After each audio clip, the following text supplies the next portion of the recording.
It seems like React's kind of won. There hasn't been much for new competition lately. There are other frameworks that are continuing to iterate and make advancements, but they're nowhere near as big as they were, I don't know, like 3 or 4 years ago. I still remember the days where I felt like a new web framework came out every week. We are far from that era. It's been a long, long time. Thankfully, this seems to have just changed because Ripple is dropping, and it is a very, very interesting framework.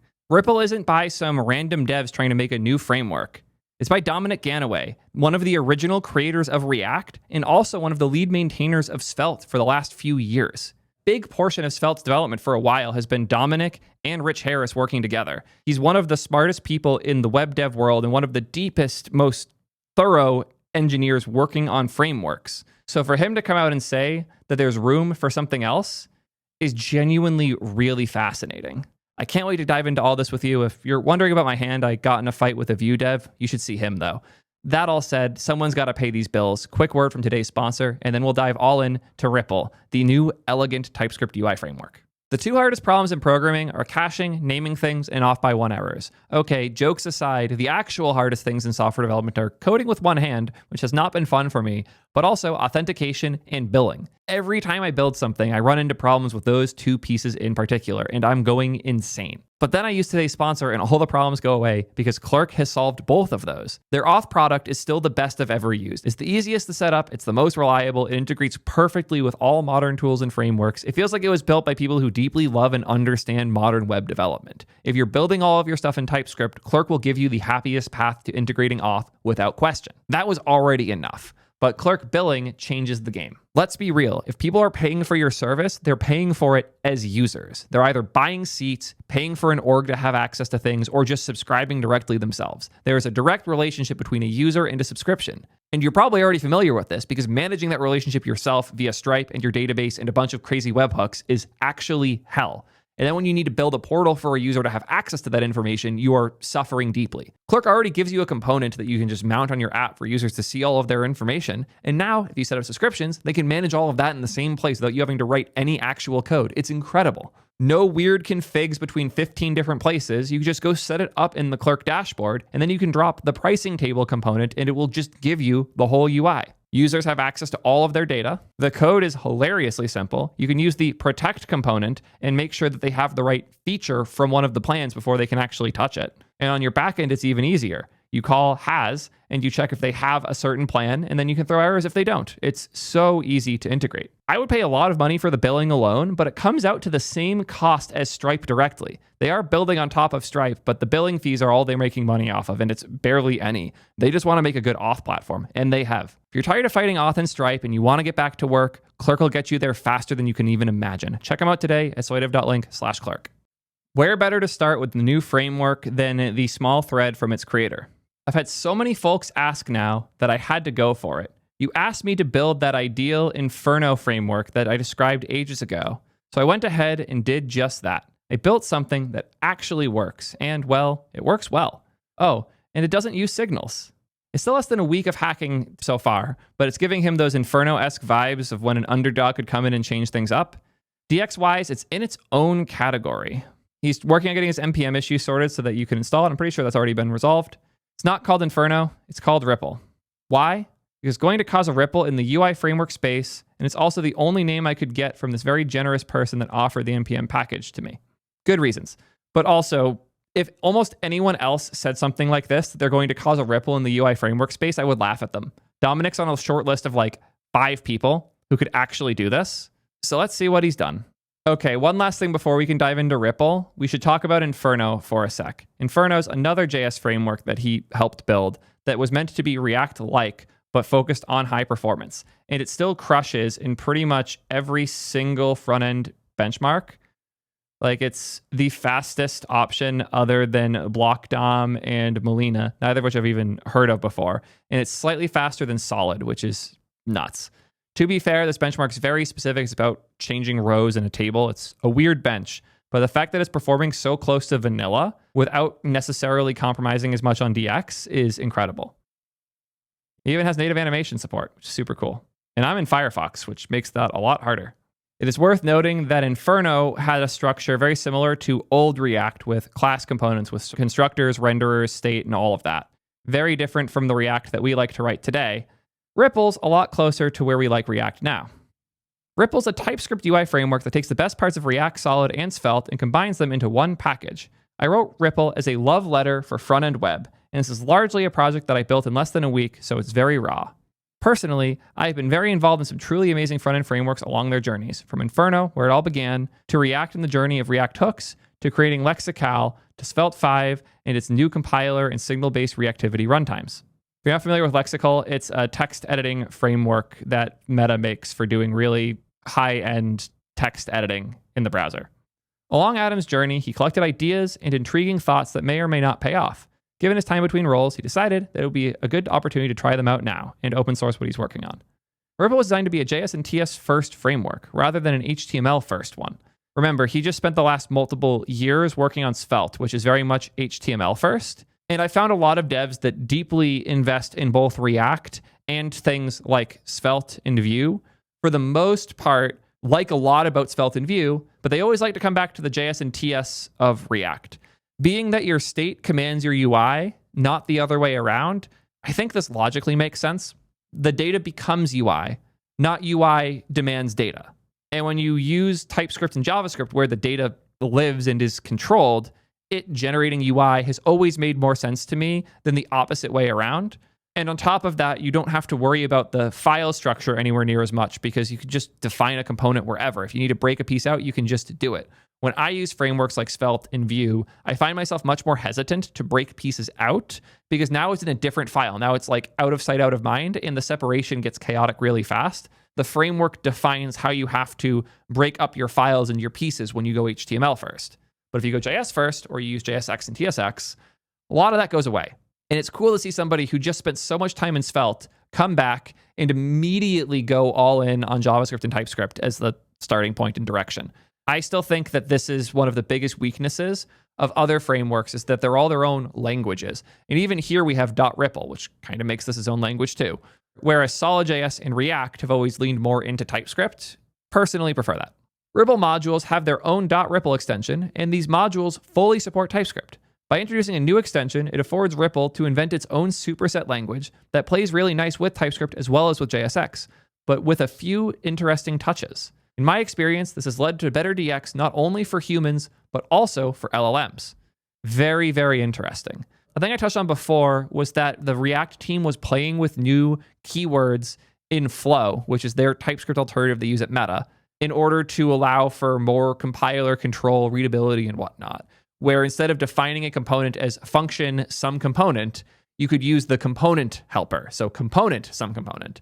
And similar, when you're defining hooks, you can define them with a hook helper. That would allow the compiler to do much smarter things, especially across file boundaries. By doing a superset language like this, he's able to introduce some of those features on a framework level, which is really cool. At this stage, Ripple's more of an early alpha version of something that might be, rather than something you should try and adopt. Like, that's going to stop us. I'm sure that there are people in this audience that already have production services on it.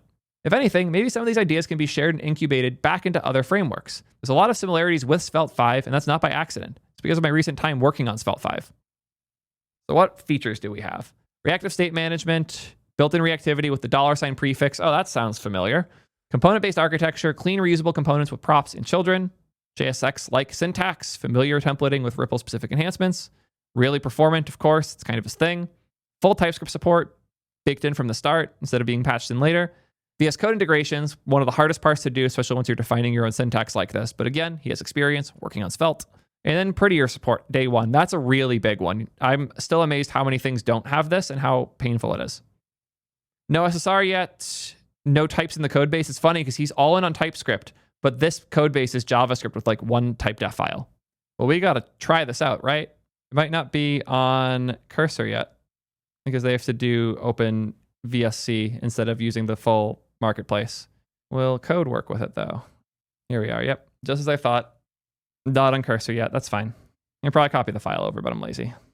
Cool. Here we are in our first Ripple project. Syntax highlighting is basically identical to what we have in JSX. It's almost certainly JSX under the hood, but you'll notice div class equals. We don't have to do class name. Already a pretty nice change. Mounting is nearly identical to the experience you have in React and other frameworks. But this is where it gets interesting. So export component app. Not export class, not export function, export component. That's a new magic keyword that has been introduced into the language. But it still has the ergonomics and ability to just write TypeScript like you would expect in a TypeScript file. Where this gets much more interesting is that you don't have to put it somewhere specific. In a framework like React, you have to put all the state and values above where the JSX starts for the return. You define custom hooks externally and import them and define the values on top. You derive your state. Then you start doing the UI. And this can get pretty annoying if you have a big component that has to derive like 5 things. The relationship between the thing you're deriving and the part of the UI you're showing isn't necessarily great. The way that the state is kind of embedded in the markup, optionally, is really cool. I want to try some things though. So here we have this test Ripple app, and the count is defined right here. What I want to try is moving it. Block is not defined. Interesting. I think that's not allowed. I put that there. Okay, cool. You can put it on top just like you do in React and still return stuff underneath. Very interesting. Very interesting. What I was hoping is that I could have like a global and use this in multiple places. That does not appear to be how this is designed. God, having actual prettier formatting day one is super nice. Okay, I don't want to keep trying to break it when I could instead read about it. Here are the key concepts. First, we have components. You define reusable components with the components keyword. They're similar to functions in that they have props, but crucially, they allow for JSX-like syntax to be defined alongside standard TypeScript. That means you do not return JSX like in other frameworks, but you instead use it like a JavaScript statement, as shown. Here we have text string, onClick void. OnClick is props.onClick, props.text, button. Very interesting. It really does feel like a hybrid of Svelte and React. This is a diagram that's in the Vue docs. It originally came from Sunil talking about React hooks, but it was commandeered for the Vue docs where it makes a ton of sense. It's comparing the Vue 2 versus Vue 3 state management APIs. The colors represent specific concerns in the app. So here we have loading, error, and failure are red. So those are like the data fetching conditions. Then we have the green, which is should show file or something like that. It's not a very high res image, sadly. But these are all different concerns. And the way Vue used to work, you'd have to mix and match these constantly throughout the file. Whereas with the composition API, you could define each piece one piece at a time and then pull them all together afterwards, which was a much better way to structure your applications. That said, Vue syntax kind of required you to stuff your JavaScript inside of Vue. Going to generate some examples, but while I'm waiting for that, I want to try framing this to the best of my ability. In React, you have TypeScript on the outside, and then you have your markup on the inside. So markup goes inside of TypeScript. In other frameworks like Vue and Svelte, markup is on the outside and TypeScript is the thing on the inside. And what you'll often find is that these little TypeScript blobs get stuffed all over the place within the markup as part of the markup. So the first line will be brackets pretty often instead of the first line being a function definition. Robot main from chat just showed me component party, which lets you see the difference across various frameworks with just a couple clicks. Nice. So here we have a basic use name state example in React. We have this value, name, use state, John, return the JSX.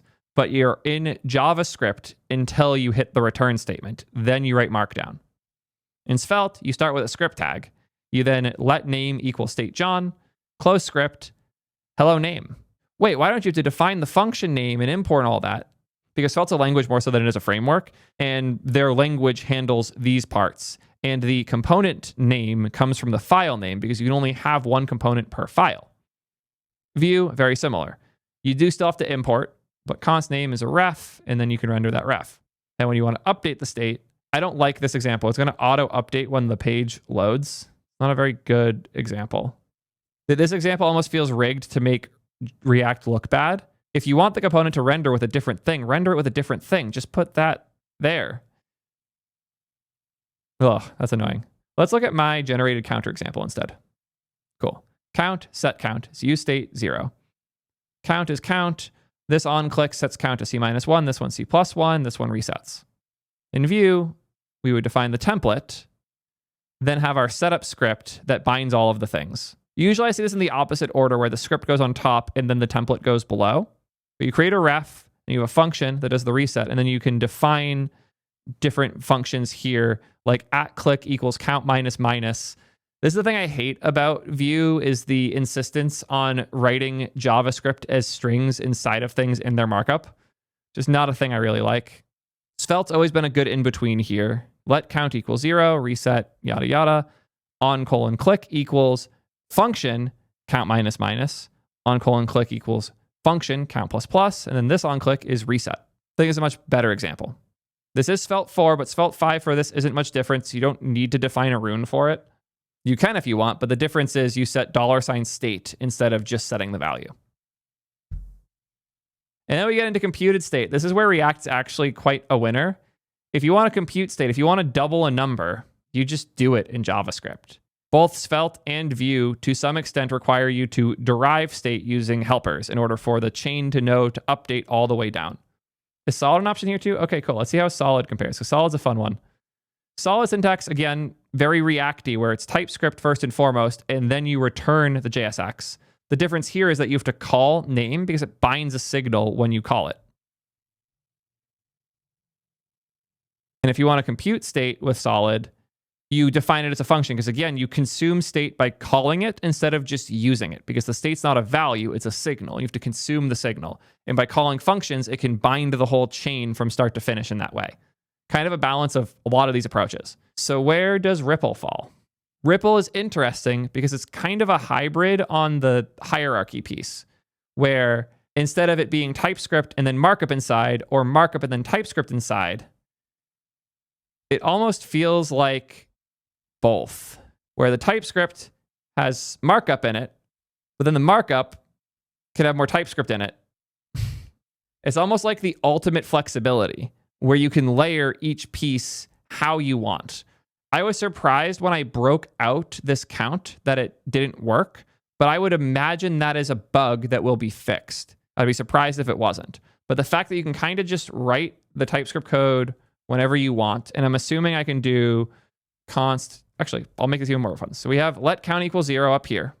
Let me add a new div here. I'll just kill this part for the editing to get started. And we'll change this to have const doubled count equals count times 2.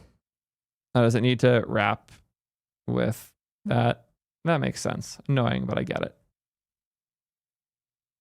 I hate how it formatted that. I hate that formatting. Will that work though?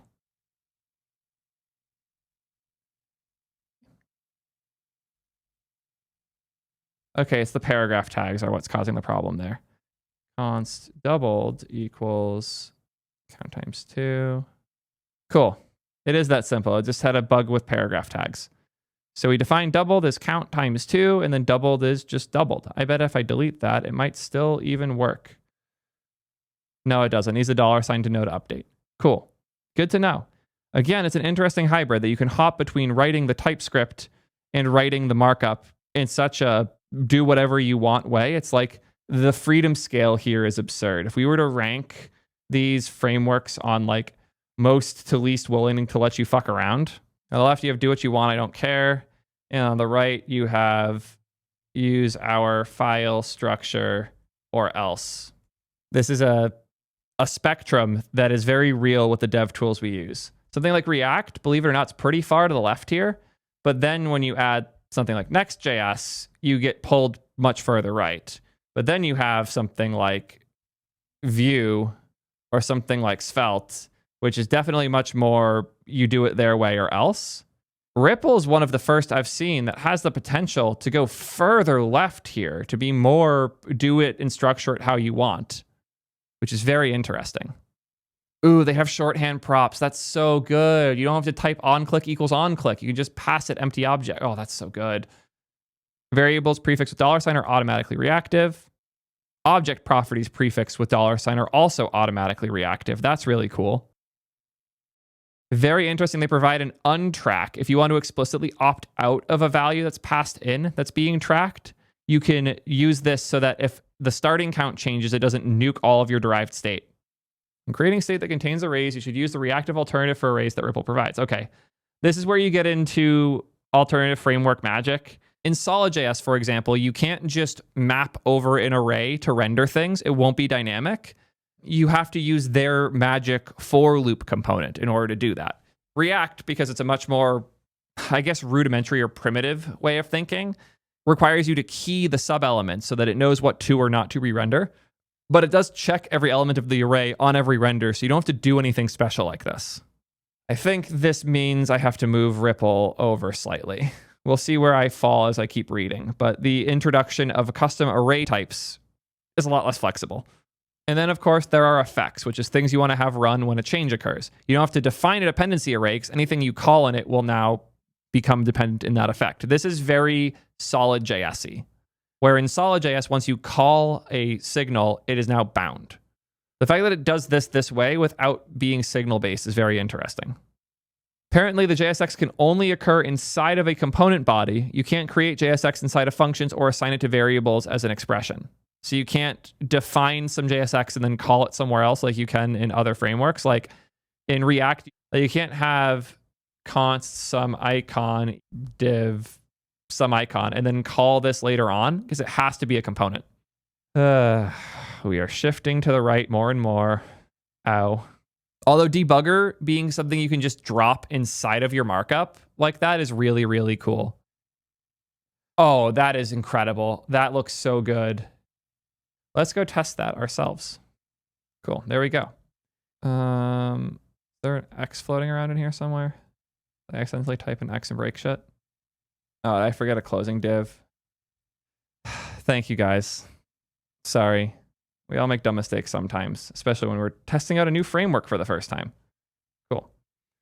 This I actually really, really like. The ability to just use vanilla if-else in JavaScript inside of your markup instead of having to do weird object wrapping, instead of the whole bullshit like is even and span, like this bullshit. I'm so happy to not have to do this and just have if statements. I can't believe we got if-else inside of our markup before we got it inside of our TypeScript templates. You still have to use giant optional chains when you want to define dynamic types. This is so much nicer.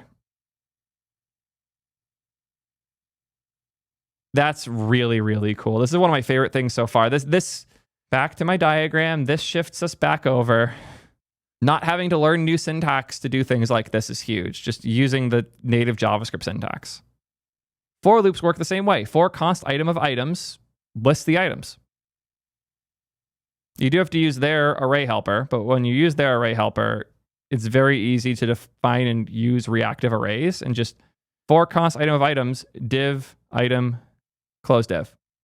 Really, really good stuff. If you want your props to be reactive, they also need to have the $sign, which is another one of those things like your React brain's going to have to get over. Yeah. Apparently, same deal with your components. This is actually a big deal. If you want your class name to be dynamic, you have to do $class equals. The reason that they do that is if there isn't a $sign, that's a thing that doesn't have to be computed and can just kind of be left whenever you're doing a pass on this markup. It seems like one of the goals Dominic has is to reduce how much compute is necessary on the happy path and require you to opt into updates a little more aggressively. My gut feel is that this is the right call, but it's a very interesting difference. Children is the same deal. If you want dynamic children, you have to prefix it with $sign.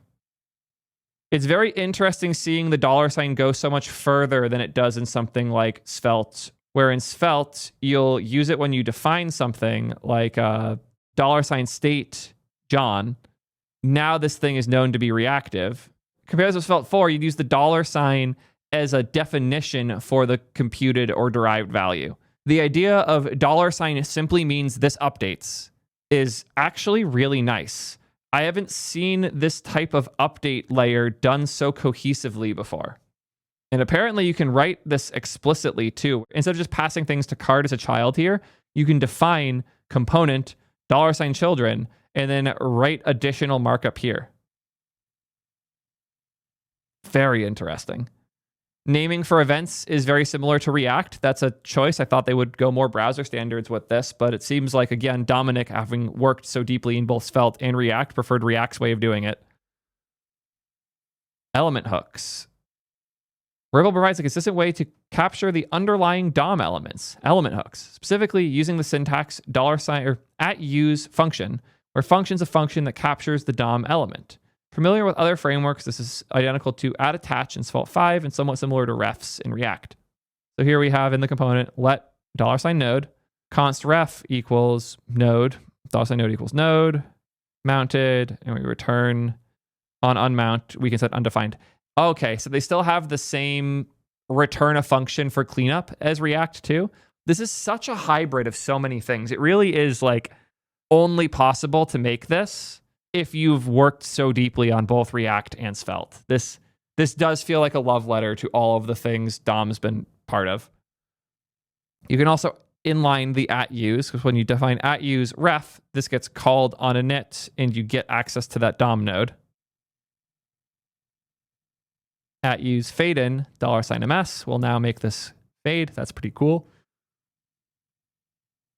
And I kind of danced around this part because styling is such a solved problem for me with Tailwind, but you can define a style tag in the component, just like you can in other things. You don't have to worry about the nesting either. Like we have div and then the close div here. And then separately we have style and close style. It doesn't break the brackets or anything. It all just kind of works, which is really, really cool. The prettier formatting seems somewhat broken, but that's all fixable, and I'm sure will be fixed in time if he keeps pursuing this. This is really cool stuff, genuinely. Fun fact, while I was filming, Dominic added context. So you can now define a context above.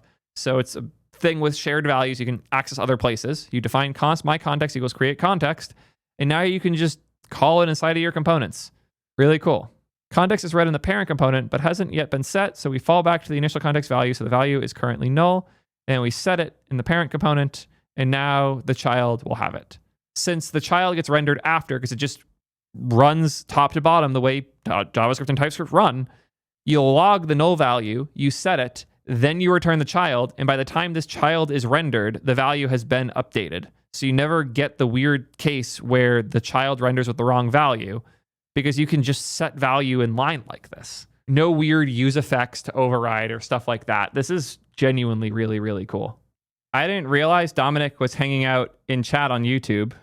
Blame Google for making YouTube chat so broken. But he DM'd me a very fun example. I'm not going to take the time to go make this work right now because I just wrapped up. But it's really cool that await is already working. You just have to have it in a try block. So if you want to await something in your markup, you just call await in it. You don't have to do anything special. No async components, no server rendering stuff, no weird build steps. You just call await and it works. He also mentioned that there is no global state, so the thing I tried initially can't work, and there will be compiler errors for that in the near future. State has to be retained to a component so that the creation of the state can be tied to said component. I think that makes a ton of sense. Weird, because it does change the whole dynamic of where you can just put types in TypeScript, but also really potentially powerful in how flexible and performant it will make the framework. And also the context stuff that he just put out already fixes a lot of that. So huge. Great stuff. Thank you, Dominic, for dropping in and giving me all of this additional context. I am blown away with what you're making, and I'm really excited to see what people do with it. If I'm being fully honest with you guys, I'm getting the same feeling I got when I first saw Solid. When Solid happened, it was the first time I saw a framework where I felt like it understood what I loved about React, but solved actual problems. This feels very similar in that regard. It has a deep understanding of what React is good at, and a deeper understanding of what React isn't necessarily good at, and pulls the best parts from basically everything else out there, in particular React, Solid, and Svelte, sorry Vue, to try and make something that feels very different, but also very familiar. This is super cool. The way that the pieces are interspersed as you decide, rather than the framework defining this goes here, then this goes here, it feels really powerful and flexible. I see a lot of potential here. I don't think there are many other people who could have realized this potential, but Dominic's absolutely one who can. I'm curious what you guys think. Are you tired of new frameworks, or is there exciting stuff here for you as well? I know I'll be keeping a close eye on Ripple, and I will almost certainly be joining that Discord right after filming this. Let me know what y'all think, and until next time, peace nerds.